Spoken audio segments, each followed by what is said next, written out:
We were never meant to see what's inside the lost city of Petra. Hidden within its ancient rose-red stones lie secrets so profound that they could shatter everything we thought we knew about human civilization. But why were these mysteries kept from us? And what happens when we ignore the warnings of those who came before? In the next few minutes, we're going to uncover the truth behind Petra's sacred spaces, a truth that will change how you see this ancient wonder forever. Imagine standing before a city carved entirely from stone, not just any stone.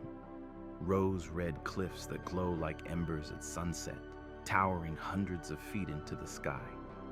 This is Petra, nestled deep within the Jordanian desert, a place so breathtaking that it seems almost impossible that human hands could create such a marvel.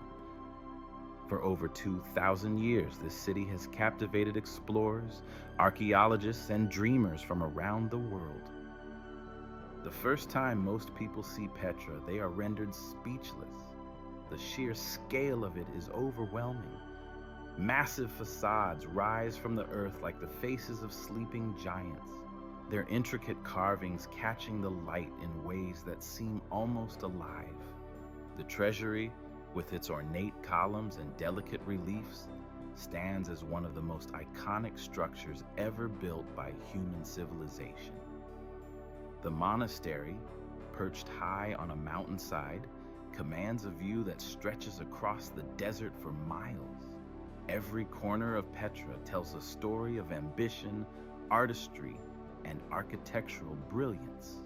Today, millions of visitors flock to Petra annually, wandering through its grand facades, snapping photos in front of its iconic treasury, and marveling at the engineering prowess of the ancient Nabateans. Tour guides enthusiastically explain the history, the construction methods, and the cultural significance of this UNESCO World Heritage Site. Visitors walk through the Saiku, the narrow canyon that leads to the city, with a sense of wonder, their footsteps echoing off walls that have stood for millennia. It's a place of wonder, a testament to human achievement, a celebration of what we can accomplish when we dream big and work tirelessly to bring those dreams to life. But here's what most people don't know. Beneath the beauty of Petra lies a darker truth. Not all of this city was meant to be seen. In fact, certain areas were deliberately sealed off, hidden away, and protected by an intricate system of barriers and restrictions that lasted for centuries. The Nabateans, the brilliant architects who built this city, didn't just construct Petra as a monument to their greatness. They built it with secrets, deep secrets. Secrets so profound that they shaped the very foundation of this civilization. And these weren't casual secrets. The kind that societies keep for political advantage or economic gain. They were sacred. They were dangerous. So dangerous, in fact, that the Nabateans went to extraordinary lengths to ensure that certain chambers, certain passages, and certain knowledge would remain forever hidden from the eyes of the uninitiated. But why? What could be so threatening that an entire civilization would dedicate generations to keeping it concealed? What knowledge was so powerful, so transformative that it had to be locked away behind stone walls and guarded by sworn protectors? The Nabateans were not a people prone to irrational fear. They were merchants, engineers, and philosophers. They understood mathematics, astronomy, and the complexities of human nature. They had built one of the most sophisticated trade networks in the ancient world, connecting east and west through routes that spanned thousands of miles. They were pragmatic, intelligent, and forward-thinking. So when they decided to hide something, it wasn't out of superstition or paranoia. It was out of necessity. It was out of understanding. For centuries, their system worked flawlessly. The forbidden areas remained untouched, protected by guardians who understood the weight of their responsibility. These weren't just security guards. They were custodians of sacred knowledge, initiates into mysteries that had been passed down through generations. They lived their entire lives devoted to a single purpose, ensuring that what lay hidden within Petra would remain hidden.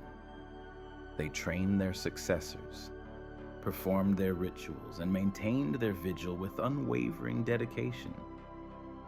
But then came the modern world with its insatiable hunger for discovery, its belief that all mysteries should be solved and all secrets should be revealed. The Age of Enlightenment had taught us that knowledge is inherently good, that truth must always be pursued, and that ignorance is our enemy. We became obsessed with uncovering the past, with understanding every detail of ancient civilizations.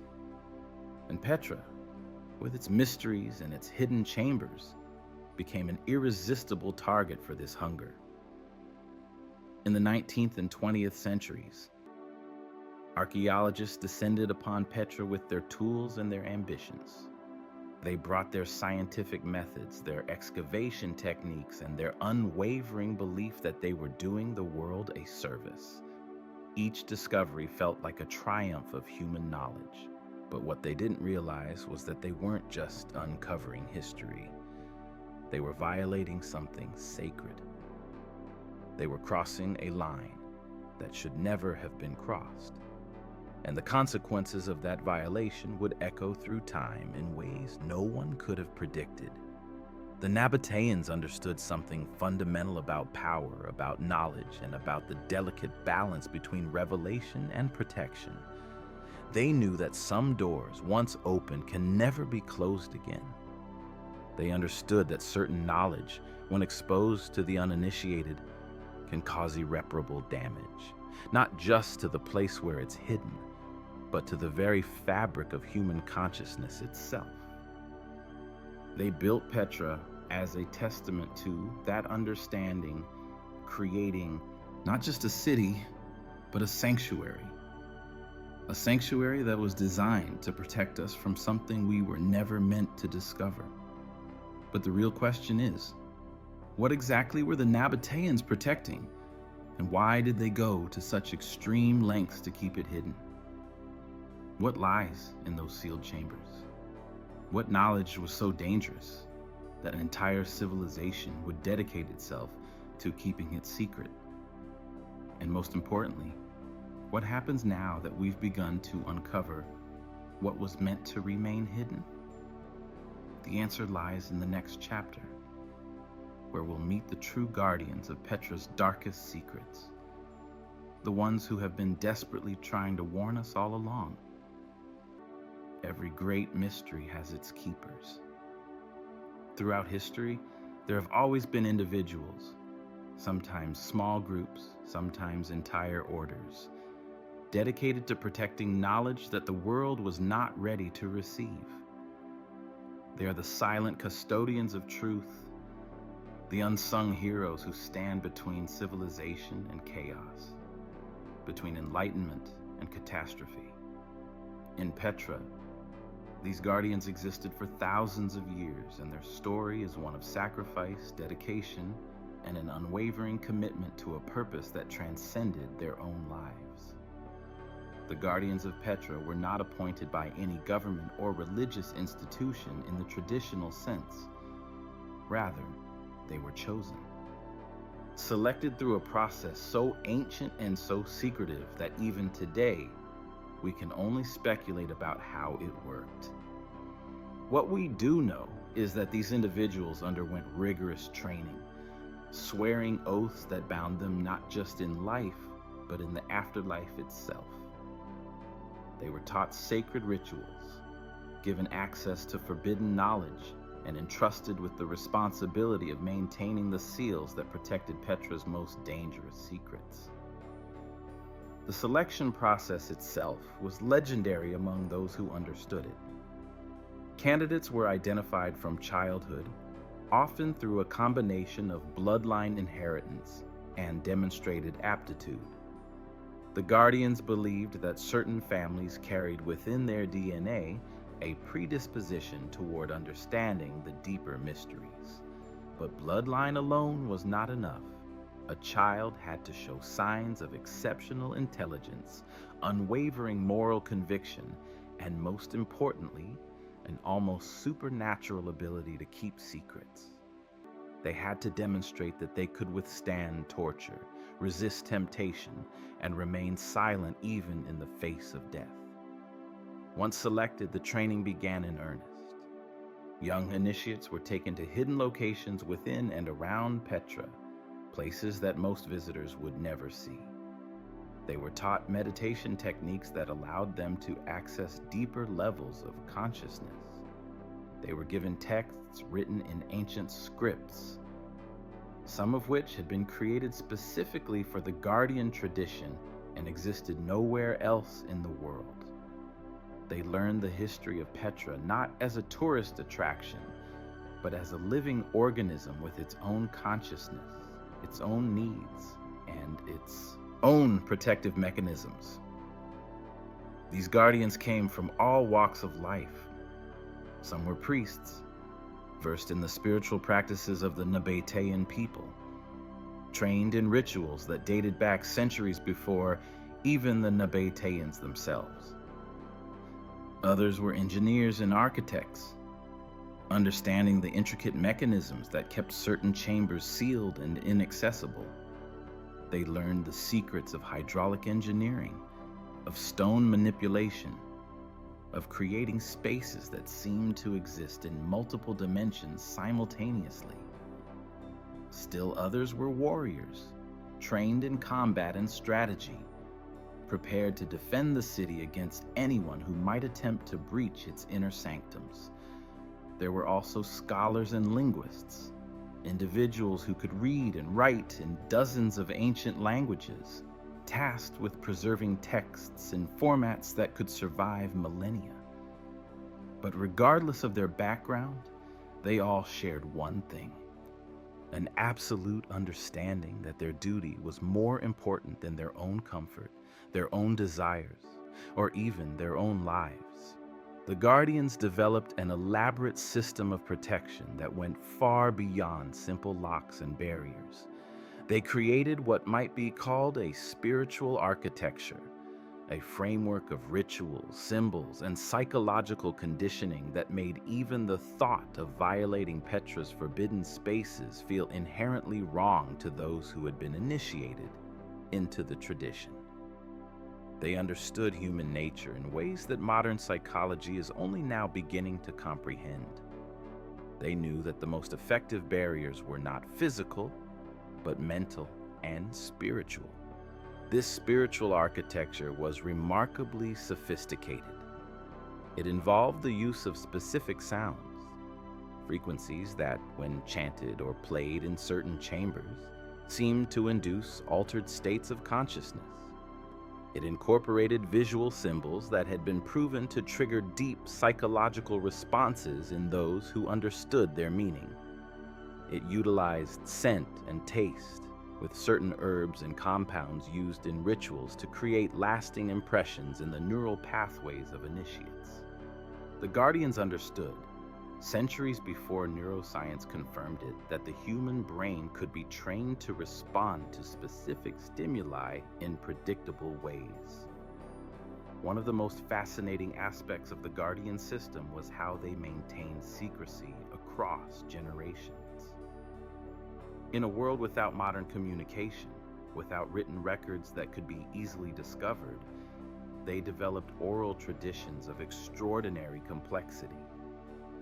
Stories were memorized with such precision that every detail, every pause, every inflection carried meaning. These weren't just tales meant to entertain. They were encoded with information, with warnings, with instructions that only those trained to understand them could decipher. A single story might contain layers of meaning, with different interpretations revealing themselves to initiates at different stages of their training.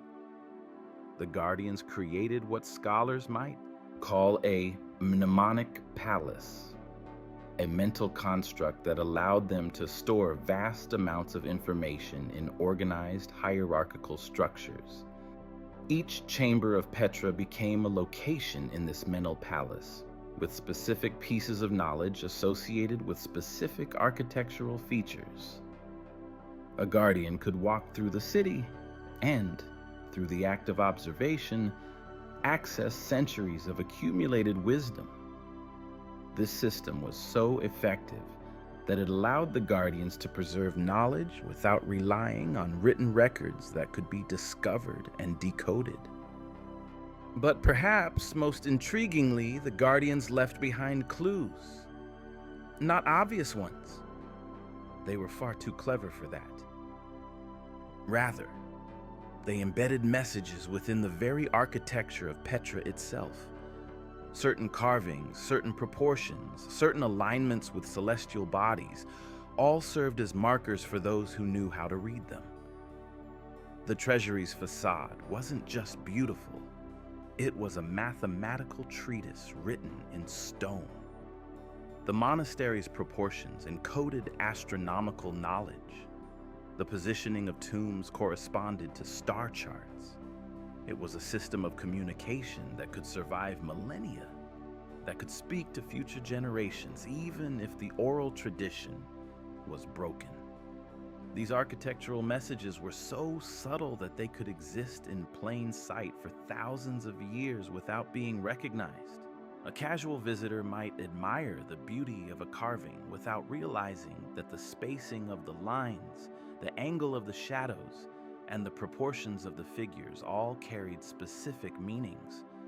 But to a trained guardian, walking through Petra was like reading a book written in the language of stone and light. For thousands of years, this system worked flawlessly. The guardians maintained their vigil, generation after generation, never wavering in their commitment. They watched as empires rose and fell around them. They saw the Nabatean civilization itself decline and eventually disappear from the historical record. The guardians adapted, transforming themselves to fit new political and social realities. When the Romans conquered the region, some guardians integrated themselves into Roman society. When Islam spread across the Middle East, some guardians converted and found ways to continue their work within the new religious framework. They were masters of adaptation, of survival, of maintaining their core mission across centuries of upheaval. Yet still they remained, adapting to new circumstances, finding ways to preserve their knowledge and their duty even as the world changed around them. They developed new languages, new codes, new methods of communication. They created elaborate cover stories for their activities. Some became monks, others became merchants, still others became government officials. But beneath whatever role they played in society, they maintained their true purpose, protecting Petra's secrets. But then something happened that the ancient guardians could never have fully anticipated. The modern age arrived with its archaeological techniques, its technological capabilities, and its unwavering belief that all secrets should be exposed. The guardians found themselves facing an enemy unlike any they had encountered before. This wasn't an invading army that could be fought with weapons. This wasn't a political threat that could be negotiated with. This was a fundamental shift in human consciousness. A new worldview that saw the violation of sacred spaces not as desecration, but as progress. The advent of modern archaeology in the 19th century marked a turning point in the Guardian struggle. Suddenly, there were tools and techniques that could bypass the physical barriers they had constructed. Ground-penetrating radar could see through stone. Carbon dating could reveal the age of artifacts. Photography could document and share discoveries with the world in ways that made suppression nearly impossible. The Guardians realized that they were facing a new kind of challenge, one that required new strategies. Some of the Guardians tried to adapt. They became archaeologists themselves, often at great personal cost. They pursued academic credentials, published papers, and gained positions of influence within the archaeological community. From within the system, they attempted to guide excavations away from the most dangerous areas. They became historians writing accounts that subtly discouraged deeper investigation into certain mysteries. They became custodians of museums and heritage sites, using their positions to control access to the most sensitive discoveries. They would quietly remove artifacts from public display, claim that certain areas were too fragile for excavation, or insist that certain findings were misinterpreted or insignificant. But their efforts were ultimately futile. The tide of curiosity was too strong, the hunger for knowledge too powerful. Others took a different approach. They went underground, literally and figuratively. They maintained secret communities, hidden networks of individuals who still understood the old ways, who still remembered the ancient oaths and the sacred duty. These modern guardians became the Watchers, the ones who observed what was being discovered and attempted to limit the damage. They worked in the shadows, sometimes appearing as eccentric scholars or suspicious locals who discouraged visitors from exploring certain areas. Sometimes they appeared as mysterious figures who seemed to arrive at crucial moments to prevent catastrophic discoveries. There were reports of researchers who suddenly abandoned their projects, of excavation teams that inexplicably left Petra, of artifacts that vanished from museums. Some attributed these events to coincidence or incompetence, but those who understood knew better. The modern Guardians developed new techniques to maintain their mission. They used technology against itself, hacking into databases to remove sensitive information, manipulating academic journals to suppress findings, and creating elaborate disinformation campaigns to discredit researchers who got too close to the truth. They worked with international governments and organizations, using bureaucratic processes to slow or stop excavations. They funded alternative research projects that would distract the academic community from the real mysteries of Petra. They were fighting a war that most of the world didn't even know was happening. And then there were those Guardians who came to a painful realization. The old system was failing. The seals were being broken. The forbidden knowledge was being exposed, and there was nothing they could do to stop it. For these individuals, the question became not how to prevent discovery, but how to prepare humanity for what would be discovered. They began to leave warnings, to write cryptic accounts, to create art and literature that hinted at the dangers ahead. They became prophets of a sort, trying to prepare a world that wasn't listening. These Guardians would sometimes reach out to sympathetic researchers, offering hints and clues while simultaneously warning them of the dangers. They would leave anonymous messages, create mysterious websites, and publish obscure books that contained encoded warnings. Some wrote novels that seemed like fiction, but were actually detailed accounts of what lay hidden in Petra. Others created art installations that, to the trained eye, revealed crucial information about the dangers of uncovering certain secrets. They were desperately trying to communicate across the barrier between the initiated and the uninitiated, to give humanity a chance to prepare. What makes this story so compelling is that these Guardians still exist today. They are among us, hidden in plain sight. Some work in academic institutions, quietly steering research away from dangerous territories. Others are descended from the ancient Guardian families, still bound by oaths made thousands of years ago, and some are newcomers to the tradition, Modern individuals who have stumbled upon the truth and chosen to dedicate their lives to protecting it. The Guardians have infiltrated every level of society. They work as government officials, controlling what information is released to the public. They are museum curators, deciding which artifacts are displayed and which remain in secure storage.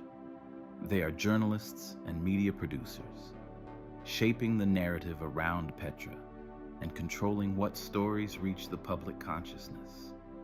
They are even among the tourists, carefully observing what visitors are learning and ensuring that the most dangerous information remains obscured. But here's what's crucial to understand. The Guardians are not villains in this story. They are not trying to keep knowledge from us out of a desire for power or control. They're trying to protect us.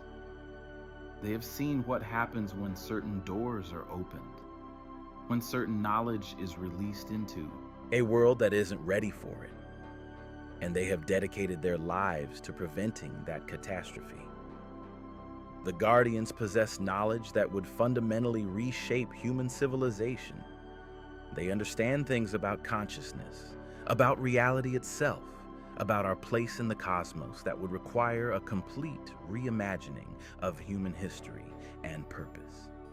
They know that if this knowledge were released prematurely, if humanity encountered it without proper preparation, the psychological and social consequences could be catastrophic.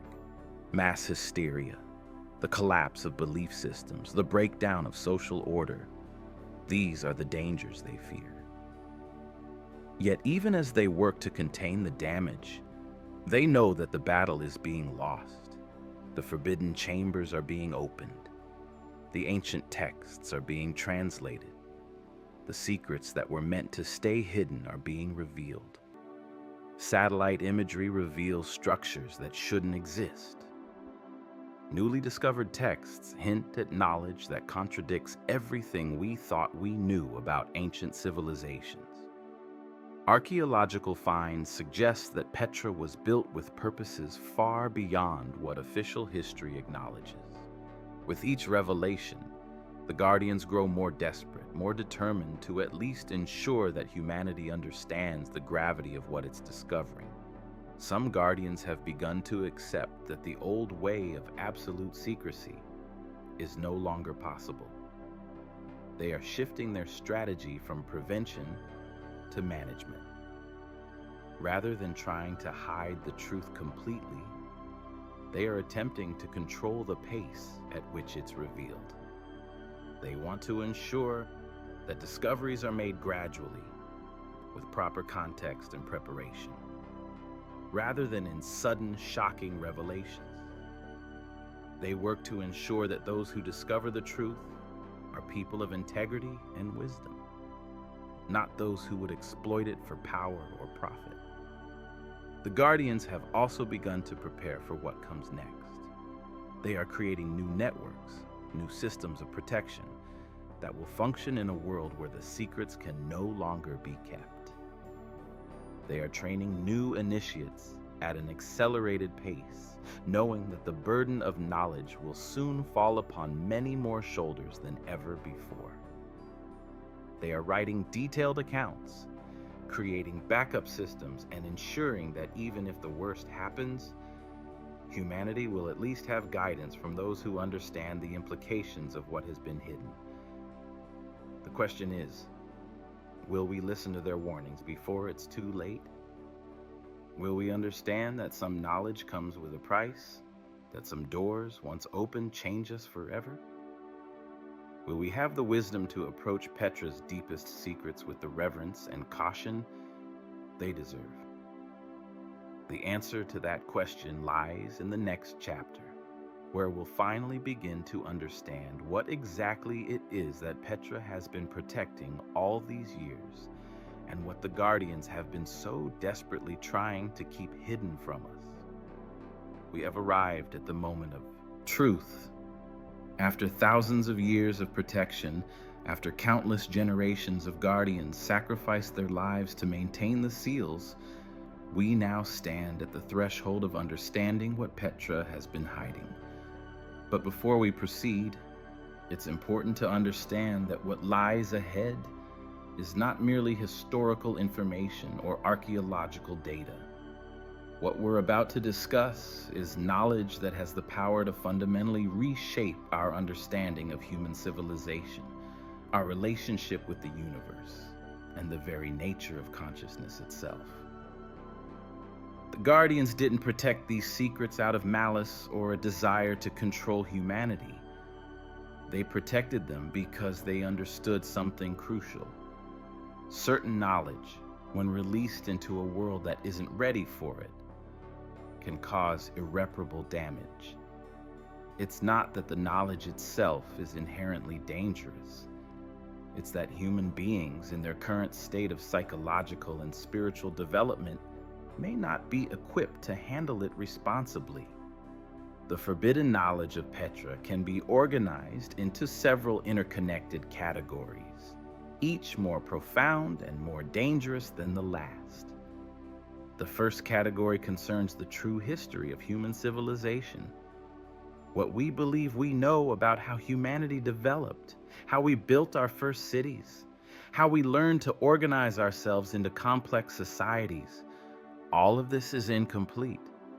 More than incomplete, it's fundamentally misleading.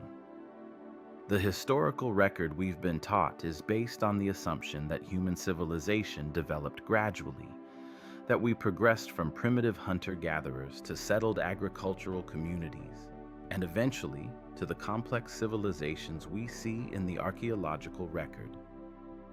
We believe that the great monuments of the ancient world, the pyramids, the ziggurats, the temples, represent the pinnacle of what ancient peoples could accomplish with their limited technology and understanding. But the evidence hidden within Petra suggests something radically different. The Nabateans possessed knowledge and capabilities that shouldn't have been possible for people of their era.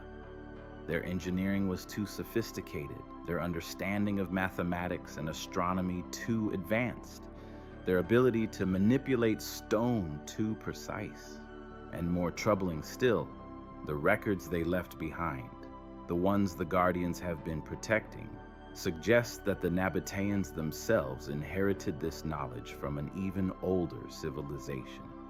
The forbidden texts speak of a time, thousands of years before the Nabateans built Petra, when human civilization reached a level of sophistication that rivals or exceeds our own.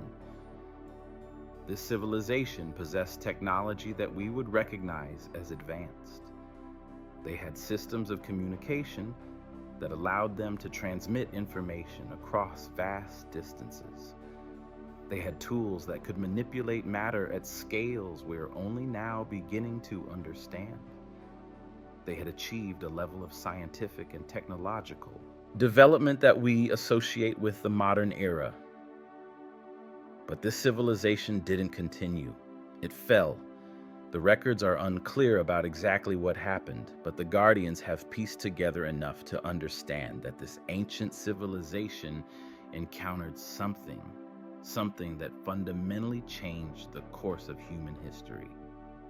Whether it was a natural catastrophe, a conflict with another civilization, or something far stranger, the result was the same. This advanced civilization collapsed, and humanity was essentially reset. The knowledge that survived this collapse was carefully preserved by those who understood its significance. It was passed down through secret societies, hidden in sacred texts, encoded in architectural monuments. The Nabateans were one link in this chain of transmission. They built Petra not just as a city, but as a repository for this ancient knowledge, and they created an elaborate system of protection to ensure that this knowledge would survive, but only reach those who were ready to receive it. The second category of forbidden knowledge concerns the nature of consciousness and human potential. The Guardians possess detailed accounts of what human beings are truly capable of when they develop their consciousness fully. These aren't supernatural abilities in the sense of magic or miracles. Rather, they represent the full potential of the human mind when properly trained and developed. The ancient texts describe individuals who could access information without using the conventional senses. They could perceive patterns and connections that others couldn't see. They could influence the behavior of others through subtle manipulations of energy and intention. They could heal themselves and others through techniques that modern medicine would consider impossible. They could extend their lifespans far beyond what we consider normal. And most disturbingly, they could access what might be called non-local consciousness, the ability to perceive events happening at great distances or even in the future. The Guardians have documentation of individuals throughout history who possessed these abilities. Some were known to history. Figures like Pythagoras, Plato, and various spiritual masters throughout the ages. But many more existed in obscurity, their abilities hidden or attributed to luck, coincidence, or divine intervention. The Guardians have kept detailed records of these individuals, tracking the emergence of these abilities across different cultures and time periods. What's most significant is that the Guardians have evidence suggesting that these abilities are not rare mutations or gifts granted to a chosen few. Rather, they appear to be latent capacities present in all human beings, capacities that can be developed through proper training and practice. The ancient texts contain detailed instructions for developing these abilities, techniques that have been tested and refined over thousands of years. Guardians have kept this knowledge secret because they understand what would happen if it were released prematurely. If humanity suddenly discovered that these abilities were possible, that they could be developed through training, the consequences would be profound. Governments would attempt to weaponize these abilities. Corporations would try to commercialize them. The unscrupulous would use them for manipulation and control. Before humanity could develop these abilities responsibly, they would almost certainly be corrupted and misused. The third category of forbidden knowledge concerns our relationship with non-human intelligence. The Guardians possess evidence, physical evidence, not just ancient texts, that Earth has been visited by intelligent beings from beyond our planet. Not once, but multiple times throughout human history. These visits weren't always peaceful, and they weren't always benevolent.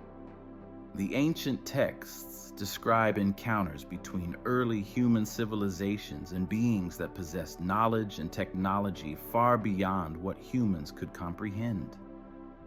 Some of these encounters resulted in knowledge transfer, with humans learning techniques and technologies from these visitors. Other encounters were more predatory in nature, with these beings exploiting human populations for resources or purposes we can barely understand. Most disturbingly, the records suggest that these visitors never truly left. Some established hidden bases, some integrated themselves into human populations, some entered into agreements with human leaders that persisted across generations. The Guardians have been monitoring these presences for thousands of years, and they have evidence suggesting that we are not alone on this planet. We share our world with intelligences that most of humanity doesn't even know exist. The Guardians have kept this knowledge secret because they understand that if humanity suddenly discovered we were being observed, being influenced, being used by non-human intelligences, the psychological impact would be catastrophic. The foundations of human self-determination, of our belief in our own agency and importance, would be shattered. The social order would collapse. Religious institutions would crumble. Governments would lose legitimacy. The fourth and perhaps most dangerous category of forbidden knowledge concerns the true nature of reality itself. The Guardians possess understanding that suggests that what we perceive as physical reality is fundamentally different from what we believe it to be. The universe is not the cold mechanical system described by classical physics. Instead, it appears to be a conscious, responsive system in which mind and matter are fundamentally interconnected. The ancient texts describe reality as having multiple layers or dimensions, each interpenetrating the others. Consciousness doesn't exist solely within individual brains. It appears to be a fundamental property of the universe itself. Individual human consciousness is like a wave in an ocean of universal consciousness. When we die, our individual consciousness doesn't cease to exist. It returns to and merges with this universal consciousness. More disturbingly, the text suggests that this universal consciousness is not neutral or benign. It has intentions, it has preferences, and it actively influences the course of human history. The events we perceive as random or the result of human choice may actually be manifestations of this universal consciousness, working toward purposes we can barely comprehend. The Guardians have evidence suggesting that certain individuals throughout history have been directly influenced or even controlled by this universal consciousness to achieve specific outcomes. These individuals often had no awareness that they were being used. They believed they were acting of their own free will, pursuing their own goals, but they were actually instruments of a larger intelligence. The Guardians have kept this knowledge secret because understanding it would fundamentally alter human psychology.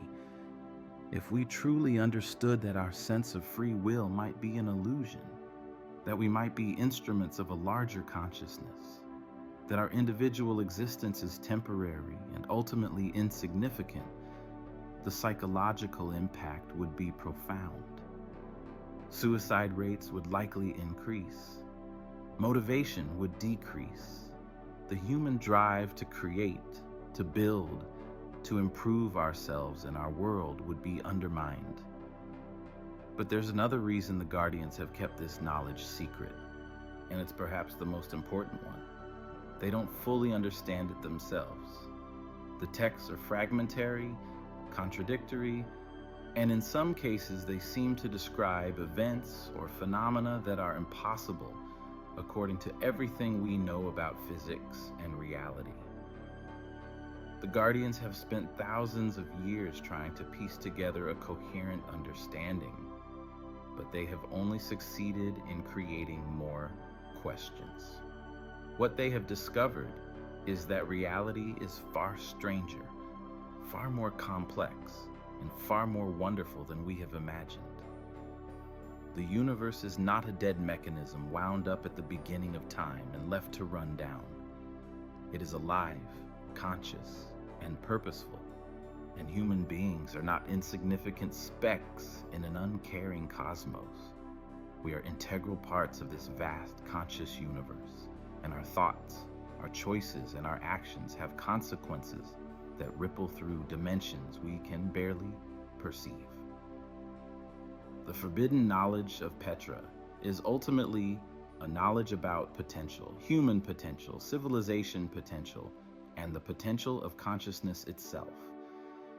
It's a knowledge that suggests we are capable of far more than we have achieved, that we could build civilizations of incredible beauty and sophistication, that we could develop abilities that would seem miraculous to our current selves. But it's also a knowledge that comes with warnings, with cautions about the dangers of pursuing power without wisdom, of seeking knowledge without understanding the consequences. The Guardians have been trying to prepare humanity for this knowledge for centuries. They have left clues in mythology, in sacred texts, in works of art and literature. They have guided researchers towards certain discoveries while steering them away from others. They have worked to ensure that when this knowledge finally did emerge, and they always knew it eventually would, it would emerge gradually, with proper context and guidance. But the emergence has been faster than they anticipated. New discoveries are being made constantly. Ancient texts are being translated. Archaeological evidence is accumulating.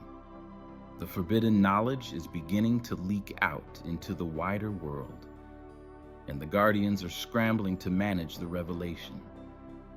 They are racing against time to ensure that humanity understands not just what Petra has been hiding, but why it was hidden, and what we must do with this knowledge now that it's been revealed. The question that faces us now is, what do we do with this knowledge? Do we accept it and attempt to integrate it into our understanding of reality? Do we reject it and cling to our comfortable illusions?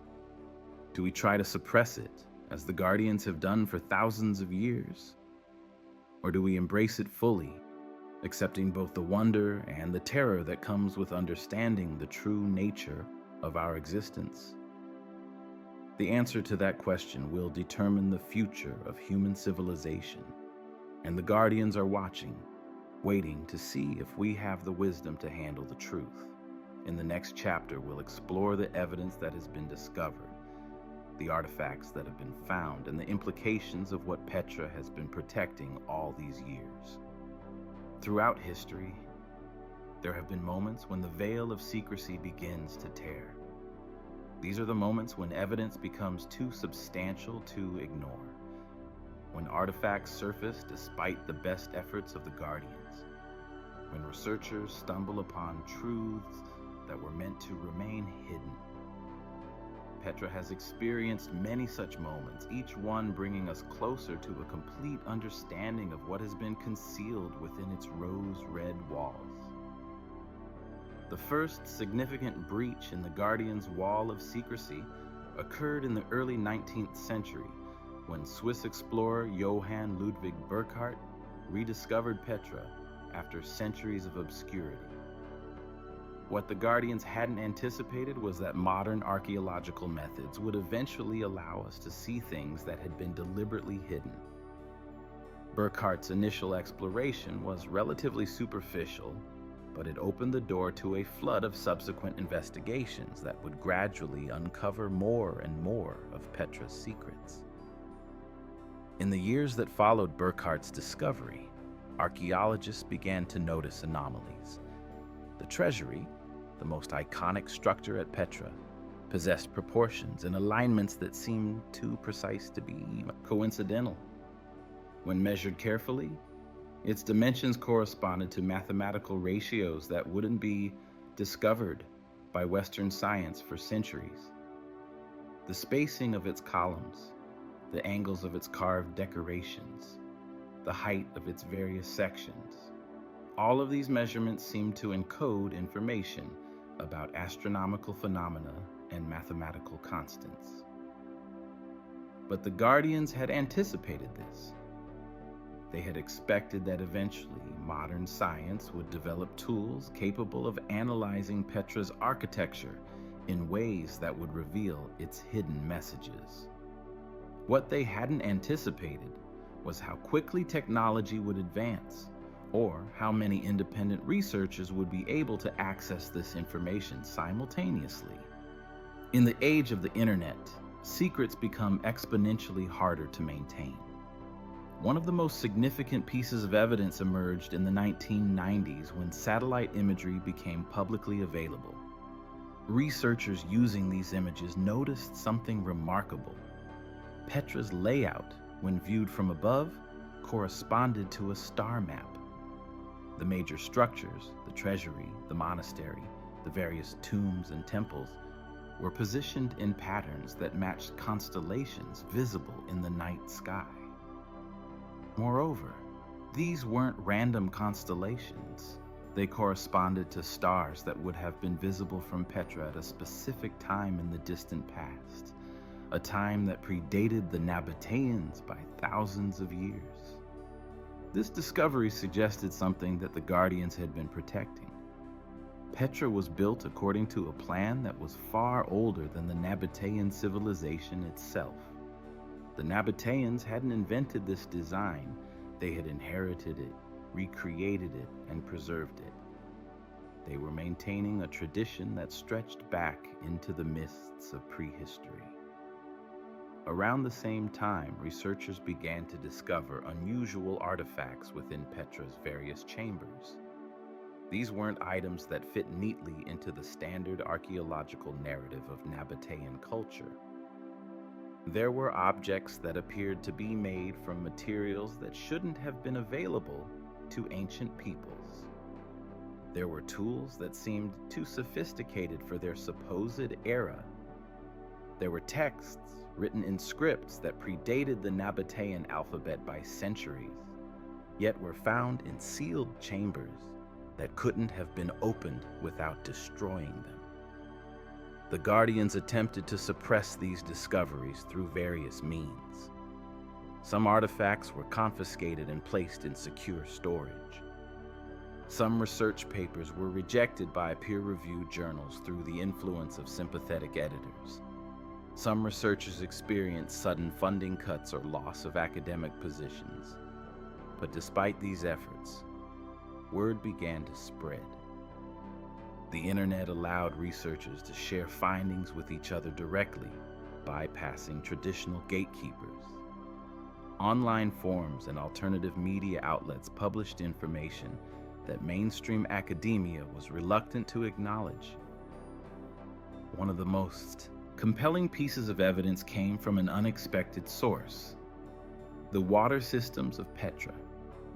The Nabateans were famous for their sophisticated hydraulic engineering, their ability to create intricate systems of channels and cisterns that allowed them to thrive in the desert. But when modern engineers began to study these systems in detail, they discovered something extraordinary. The systems were far more complex than necessary for simple water management. They appeared to serve purposes that had nothing to do with irrigation or drinking water. Some of these channels seemed to be designed to create specific acoustic effects. When water flowed through them at certain rates, they produced sounds at particular frequencies. Other channels appeared to be aligned with celestial bodies in ways that would allow them to serve as astronomical observatories. Still others seemed designed to manipulate the flow of energy in ways that suggested the Nabateans understood principles of physics that we're only now beginning to comprehend. The Guardians had designed these systems to serve multiple purposes simultaneously. On the surface, they were practical solutions to the challenge of living in the desert. But at a deeper level, they were instruments for manipulating consciousness, for conducting rituals, for preserving and transmitting knowledge. They were technology disguised as architecture, science encoded in stone and water. Another crucial discovery came from the analysis of Petra's geological formation. Petra wasn't simply carved out of an existing rock formation. The evidence suggests that the rock itself was somehow altered or modified in ways that don't align with natural geological processes. The stone shows signs of having been subjected to temperatures and pressures that shouldn't occur naturally in that region. The mineral composition in certain areas differs subtly from the surrounding rock, suggesting that materials were added or removed with extraordinary precision. Geologists who examined this evidence faced a dilemma. According to everything they knew about geology, what they were seeing shouldn't be possible with ancient technology. Yet the evidence was undeniable.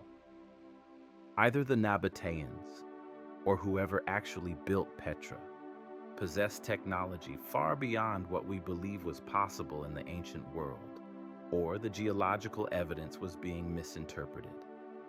The Guardians encouraged the latter explanation, funding research that attempted to explain the anomalies through conventional geological processes. But the evidence remained troubling to those who examined it carefully. Perhaps the most significant discovery came in 2010 when a sealed chamber was accidentally breached during a routine excavation.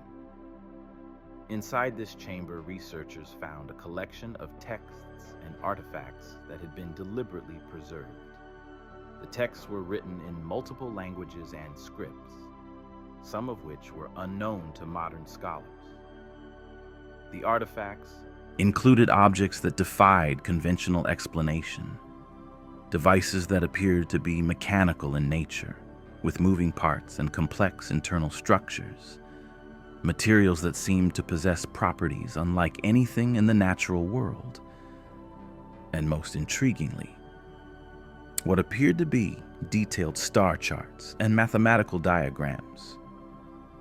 The Guardians moved quickly to contain this discovery. The excavation was halted, the chamber was sealed again, and the artifacts were transferred to a secure location. Official reports claimed that the chamber contained nothing of significance, merely the remains of Nabatean religious rituals. But photographs had been taken, measurements had been recorded, and word had spread among the research community. The Guardians could delay the revelation of this discovery, but they couldn't prevent it entirely. What emerged from the analysis of these artifacts was a picture of an ancient civilization with capabilities that challenged everything we thought we knew about human history. The star charts showed knowledge of celestial mechanics that wouldn't be rediscovered until the development of telescopes. The mathematical diagrams contained equations that resembled modern physics. The mechanical devices appeared to embody principles of engineering that shouldn't have been understood until the Industrial Revolution. But perhaps most disturbing was what the texts revealed. When scholars began to translate the various languages and scripts, a consistent narrative emerged. These texts were records of knowledge passed down from an even older civilization. They were instruction manuals for technologies that had been lost. They were warnings about dangers that had not yet been fully understood. And they were maps. Maps showing the locations of other sites around the world where similar knowledge had been preserved. This discovery led researchers to investigate other ancient sites: the pyramids of Egypt, the temples of Angkor Wat, the stone structures of South America, the standing stones of Europe. In each location, they found similar anomalies. Structures that seemed too sophisticated for their supposed era. Alignments with celestial bodies that appeared intentional. Evidence of knowledge that shouldn't have existed. It became clear that Petra was not unique. It was one node in a vast network of sites that had been deliberately constructed to preserve and transmit knowledge across millennia. The Guardians had been protecting not just the secrets of Petra, but the secrets of this entire global network. And as evidence of this network accumulated, the implications became increasingly clear.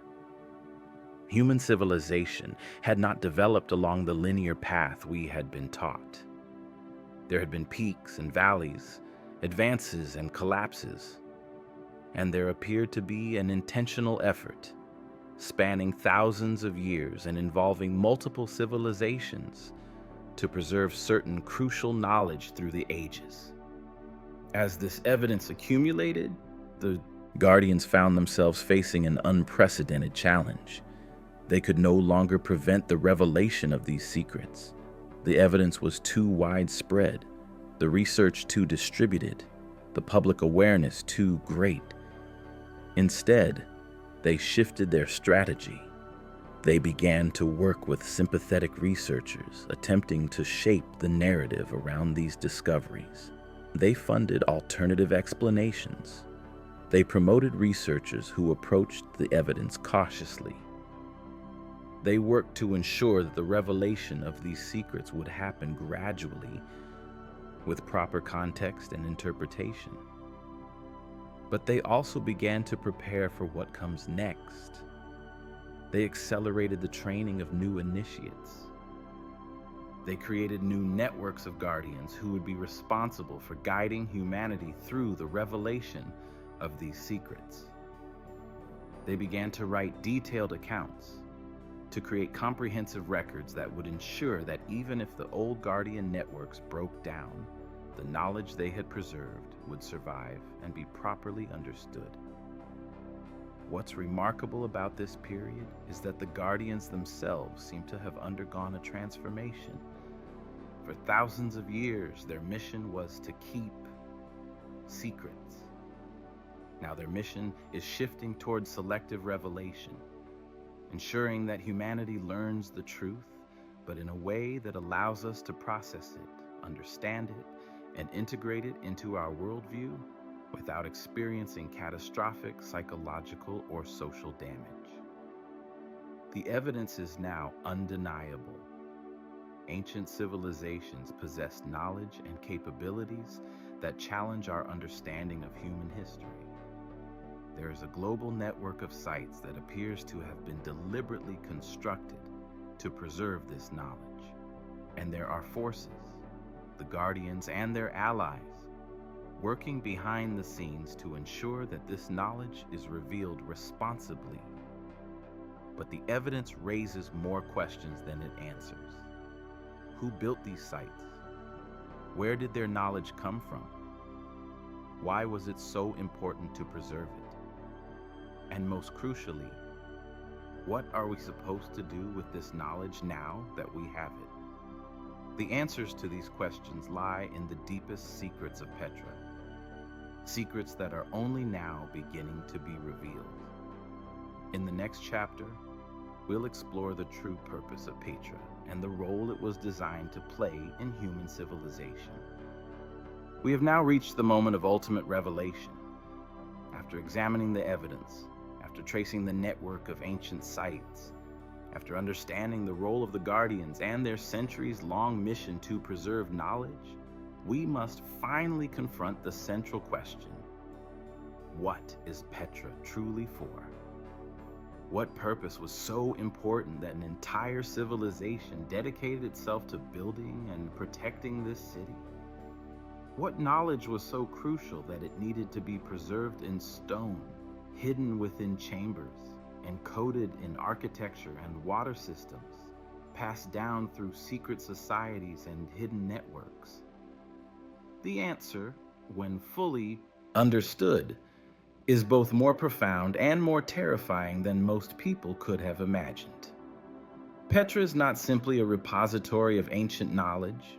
It is not merely a monument to a lost civilization.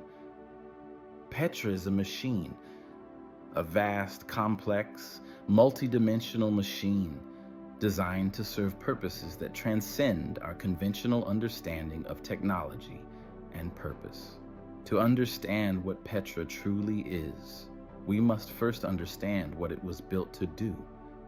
The texts discovered in that sealed chamber, when finally translated and analyzed, revealed something extraordinary. Petra was constructed as a communication device. Specifically, it was built to send and receive signals from intelligences beyond our planet, beyond our dimension, beyond our conventional understanding of reality itself. The architectural alignments, the water systems, the acoustic properties, the crystalline structures, all of these were components of a vast transmitter and receiver. The treasury wasn't simply a beautiful building. It was an antenna. The monastery wasn't just a religious site. It was a power generation facility. The water channels weren't merely practical infrastructure. They were conduits for energy manipulation. Petra, in its entirety, was a technological complex of staggering sophistication designed to function as a bridge between worlds. But how could this be possible? How could an ancient civilization have possessed the knowledge and capability to build such a thing? The answer lies in understanding the true history of human civilization, a history that has been deliberately obscured and suppressed. According to the texts and artifacts discovered at Petra, Human civilization on Earth did not develop in isolation. We were not alone in our development. Approximately 12,000 years ago, Earth experienced a visitation from an extraterrestrial civilization, a civilization so advanced that their technology would appear to us as indistinguishable from magic. These visitors possessed knowledge of physics, biology, consciousness, and the nature of reality itself that far exceeded anything we have developed. These visitors did not come to conquer or to enslave. Rather, they came to assist in the development of human consciousness. They recognized that humanity possessed potential for growth, for development, for achieving levels of consciousness and capability that could eventually rival their own. But they also recognized that this development would take time. They understood that consciousness cannot be rushed. It must develop organically through experience and learning. So they made a decision. They would establish a partnership with certain human populations. They would share knowledge, but selectively. They would provide guidance, but allow humans to make their own choices. They would establish communication networks that would allow them to monitor humanity's development and intervene if necessary to prevent catastrophic mistakes. And they would build structures, monuments, temples, cities that would serve as focal points for this communication and knowledge transfer. Petra was one of these structures.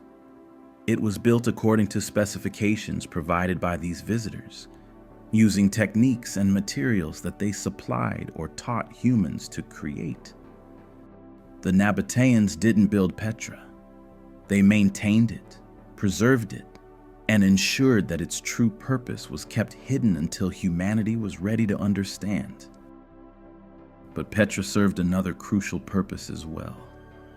It was not just a communication device for one-way contact with extraterrestrial intelligences. It was designed to serve as a trigger for human consciousness evolution. The specific frequencies generated by its water systems, the particular geometric patterns encoded in its architecture, the astronomical alignments, all of these were designed to stimulate specific changes in human consciousness.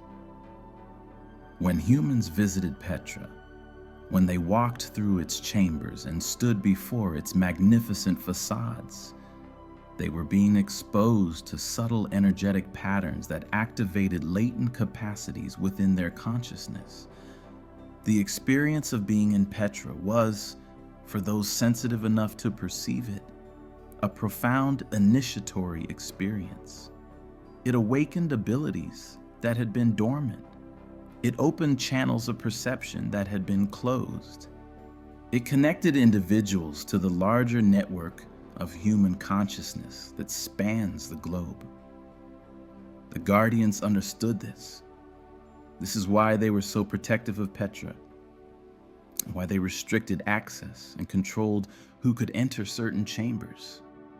They understood that Petra was a tool for consciousness evolution, and they were careful to ensure that it was used responsibly. They didn't want just anyone wandering through Petra's passages because not everyone was prepared for the changes that such an experience could trigger. But Petra's purpose extended even further. The texts revealed that Petra was part of a global system of consciousness amplification. All of the sites in the network, the pyramids of Egypt, the temples of Angkor Wat, the stone circles of Europe, the structures of South America, all of these were designed to work together to create a planetary scale consciousness field that could be manipulated and directed. This planetary consciousness field was not something mystical or vague. It was a real phenomenon, measurable and quantifiable, though the instruments to measure it hadn't been invented until very recently. The sites in the network generated specific frequencies and patterns that when combined, created what might be called a consciousness resonance field, a field that could influence the thoughts, emotions, and perceptions of all humans on the planet. This raises a disturbing question. Were the extraterrestrial visitors who built this system trying to help humanity, or were they trying to control us? Were they genuinely interested in our development, or were they using us for purposes of their own? The texts are ambiguous on this point, suggesting that the answer is more complex than simple binary categories of good and evil. What the texts do make clear is that there was a conflict. Not all extraterrestrial visitors to Earth had the same intentions. Some wanted to help humanity develop. Others wanted to exploit us. Some wanted to preserve Earth's natural development. Others wanted to reshape it according to their own designs. The construction of Petra and the other sites in the network was part of this conflict, an attempt by those who supported humanity's development to create a system that would protect us from those who would exploit or control us. Petra, specifically, was designed to serve as a kind of planetary immune system. If humanity was threatened by hostile extraterrestrial forces, if we were in danger of being conquered or enslaved or fundamentally altered against our will, Petra could be activated. When activated, it would generate a field of energy that would protect Earth and its inhabitants, that would shield us from external manipulation, that would preserve our autonomy and our right to self-determination. But there was a cost to this protection. The activation of Petra would require a specific sequence of events. It would require the convergence of human consciousness at a particular level of development. It would require the understanding and cooperation of those who had been initiated into the mysteries. And it would require a sacrifice, a willing sacrifice of something precious, something that would be surrendered in order to activate the protective mechanisms. The texts do not specify what this sacrifice would be. They hint at it, they circle around it, but they never state it directly. This is one of the deepest secrets of Petra, one that even the Guardians are not entirely certain about. Some believe the sacrifice would be the surrender of individual ego, the merging of human consciousness into a unified planetary consciousness. Others believe it would be the sacrifice of technological advancement, the voluntary return to simpler ways of living in order to preserve our connection to the natural world. Still others believe it would be something far more fundamental and far more terrifying. What is clear is that the Guardians have been preparing for the eventual activation of Petra. They have been training initiates to understand the systems, to learn the rituals, to develop the consciousness capacities necessary to work with Petra's power. They have been preserving knowledge, creating backup systems, ensuring that even if the old networks broke down, the ability to activate Petra would survive. And they have been waiting for the moment when humanity would be ready, waiting for the moment when the threat would become clear, waiting for the moment when the choice would need to be made, activate Petra and accept whatever consequences that would bring, or allow humanity to face whatever danger was approaching without the protection that Petra could provide. But here's what's crucial to understand. That moment may be arriving. The evidence suggests that we are approaching a critical juncture in human history. The extraterrestrial visitors who helped build Petra are returning, not in peace, but with purposes that are not entirely clear. The threat that Petra was designed to protect us from is becoming real, and the Guardians are accelerating their preparations. training new initiates at an unprecedented pace, preparing for the possibility that Petra may need to be activated in the near future. The true purpose of Petra, then, is this. It is a weapon and a shield. It is a tool for protecting human consciousness and human autonomy. It is a mechanism for preserving our right to develop according to our own choices, free from external manipulation or control. It is a repository of knowledge that could transform human civilization. And it is a trigger for consciousness evolution on a planetary scale. But Petra is also dangerous, very dangerous. The power it contains, if misused, could be catastrophic. If activated without proper preparation, if used by those with selfish or destructive intentions, if employed without understanding the full consequences, Petra could cause immense suffering. This is why the Guardians have been so protective of it, why they have kept its true purpose hidden, why they have restricted access and controlled the flow of information.